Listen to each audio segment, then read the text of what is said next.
चाहते हैं एंकर और रिपोर्टर, वीडियो एडिटर, कैमरामैन या फिर स्क्रिप्ट राइटर, तो हमें संपर्क करें।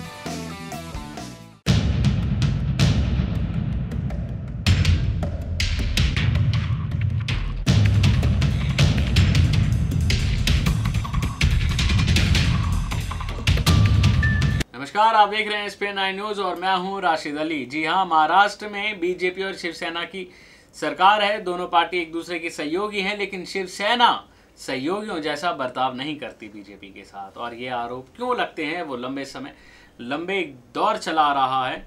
बीजेपी की सबसे पुरानी सहयोगी पार्टी शिवसेना है, लेकिन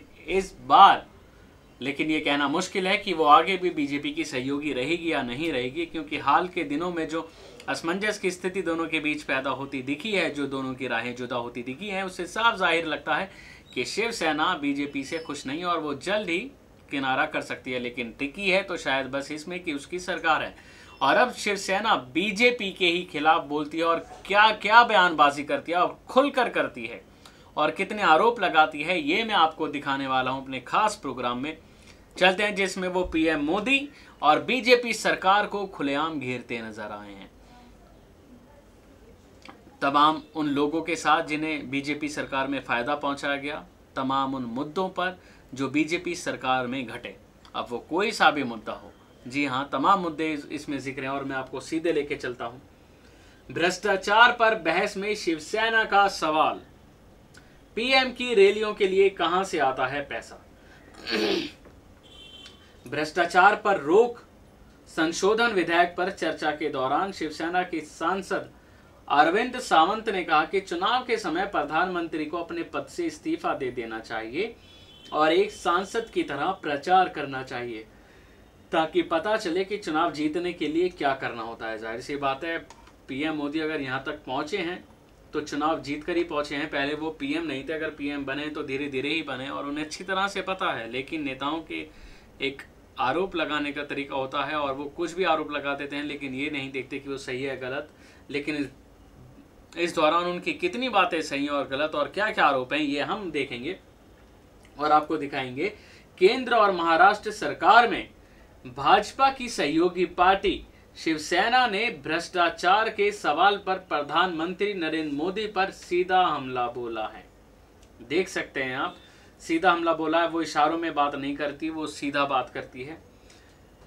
पूछा है कि चुनावी रैली के लिए पैसा कहां से आता है। साथ ही यह भी पूछा है कि क्या सत्ताधारी दल पैसे की बदौलत चुनाव जीत रही है। भ्रष्टाचार पर रोक संशोधन विधेयक पर चर्चा के दौरान शिवसेना के सांसद अरविंद सावंत ने कहा कि चुनाव के समय प्रधानमंत्री को अपने पद से इस्तीफा दे देना चाहिए और एक सांसद की तरह प्रचार करना चाहिए, ताकि पता चले कि चुनाव जीतने के लिए क्या करना होता है। इसके साथ ही सावंत ने दूसरे पार्टियों से निष्कासित लोगों को भाजपा में शामिल करने, यानी कि जो दूसरे पार्टियों से निष्कासित हैं उन लोगों को भाजपा में, उन नेताओं को भाजपा में शामिल करने, रिलायंस जियो के विज्ञापन में पीएम मोदी की तस्वीर के उपयोग और प्रस्तावित जियो इंस्टीट्यूट को उत्कृष्ट संस्थान का दर्जा दिए जाने पर भी खिंचाई की। आखिरकार विधेयक को लोकसभा में ध्वनि मत से पारित कर दिया गया। देख सकते हैं आप कितने मुद्दे। पहला मुद्दा तो ये कि जो ये कहते हैं कि दूसरे पार्टियों से निष्कासित लोगों को भाजपा में शामिल करने, ये तो हर कोई करता है, राजनीति का उसूल है कि कोई भी नेता पार्टी छोड़ता है तो दूसरे में शामिल होता है और फिर वो खुद की पार्टी बना लेता है। लेकिन रिलायंस जियो के विज्ञापन में पीएम मोदी की तस्वीर के उपयोग, रिलायंस जियो जो कि मुकेश अंबानी का है, आप अच्छी तरह से जानते हैं, और पीएम और अंबानी के रिश्तों को लेकर पहले से सवाल उठते आ रहे हैं। विज्ञापन में पीएम मोदी की तस्वीर के उपयोग और प्रस्तावित जो जियो इंस्टीट्यूट को उत्कृष्ट संस्थान का दर्जा दिए जाने पर खिंचाई की है। और साथ ही ये भी कहा है कि आखिर जो रैलियों के, पूछा कि चुनावी रैली के लिए पैसा कहां से आता है। साथ ही पूछा कि सत्ताधारी दल पैसे की बदौलत चुनाव जीत रही है। आखिर इनकी बात कितनी सही है? क्या बीजेपी सत्ताधारी दल जो है वो पैसे की बदौलत चुनाव जीत रही है?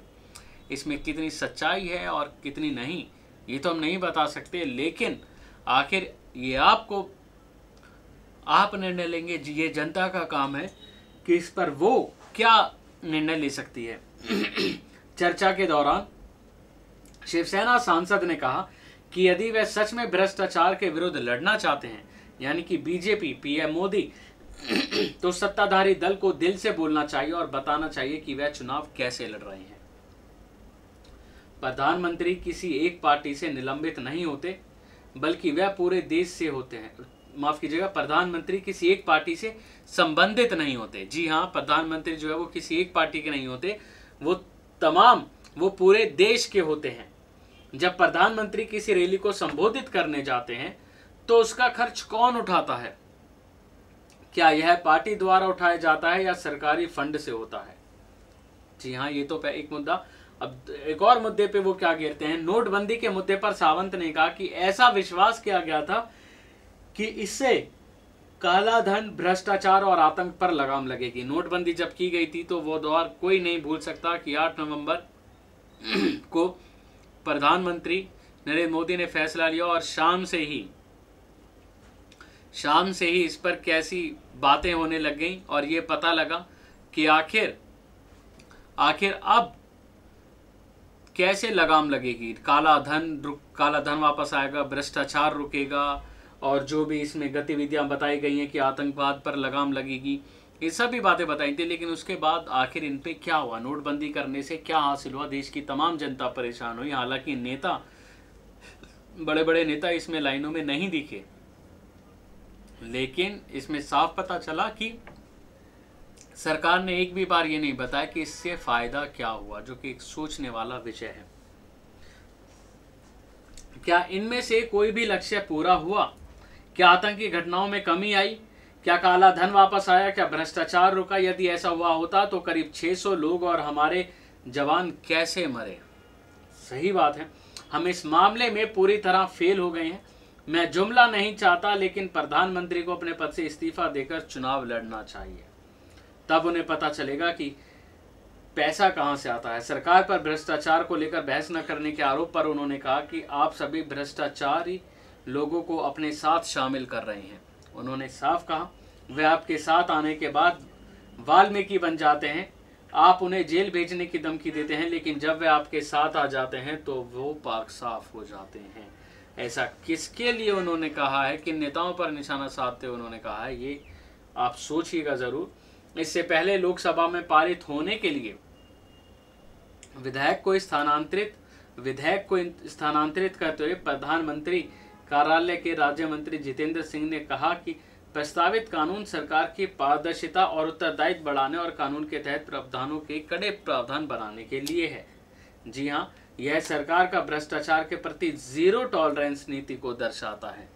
आप देख सकते हैं कि सरकार की ओर से क्या कहना है कि यह सरकार का भ्रष्टाचार के प्रति जीरो टॉलरेंस नीति को दर्शाता है। बहस के दौरान कांग्रेस के KH मुनियप्पा ने कहा कि सिस्टम में भ्रष्टाचार की जांच के लिए चुनावी सुधारों की आवश्यकता है, लेकिन आखिर भ्रष्टाचार कितना कम हुआ, ये देखने वाली बात है। कांग्रेस नेता अधीर रंजन चौधरी कहते हैं कि यदि वास्तविकता में सरकार भ्रष्टाचार से लड़ती तो विपक्ष इसका समर्थन करता। चौधरी ने कहा, आपके शासनकाल में भारत, जो संतों की भूमि के रूप में जाना जाता है, घोटालों की भूमि में बदल गया है। विजय माल्या हो, नीरव मोदी हो सहित कई अन्य लोग बैंक के पैसे लेकर भाग गए हैं। जाहिर सी बात है, लेकिन ये मुद्दे जो कि इतने हैं, जो कि पीएम मोदी के संबंधों को दर्शाता है। नीरव मोदी के साथ आपको याद होगा कि पीएम मोदी की एक फोटो वायरल हो रही थी जिसमें नीरव मोदी उनके पीछे खड़े थे। गुजरात से ही हैं, पीएम भी गुजरात से ही हैं, और इसी को लेकर हमला बोला जा रहा था। लेकिन इनमें कितनी सच्चाई ये आज तक पता नहीं चला। ना नीरव मोदी वापस आने का नाम लेते हैं, ना विजय माल्या। लेकिन हाँ, विजय माल्या की खास तौर पर अब अटकलें लग रही हैं कि वो भारत वापस आएंगे, ऐसा उन्होंने इशारा करा है। लेकिन कब आएंगे ये उनकी किंगफिशर फ्लाइट ही जाने कि वो कब उससे आएंगे। लेकिन मैं आपको बताऊं कि वो भी उसका भी पता चल ही रहा है कि उसका भी क्या हुआ एयरलाइंस का। लेकिन ये जो मामला है, शिवसेना ने जो आरोप लगाए हैं, आखिर इनमें कितनी सच्चाई है कि भ्रष्टाचार क्या कम हुआ, क्या नोटबंदी से क्या क्या देश को फायदा हुआ।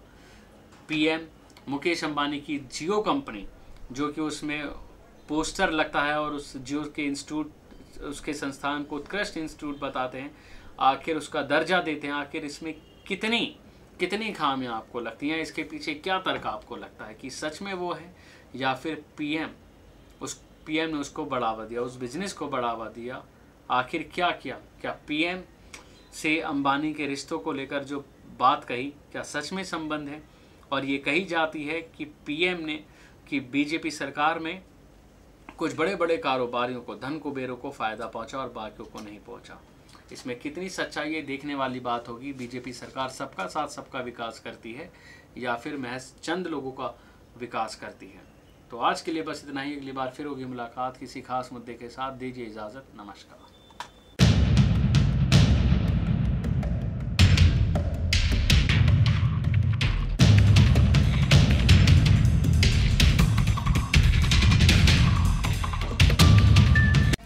Start your career with us.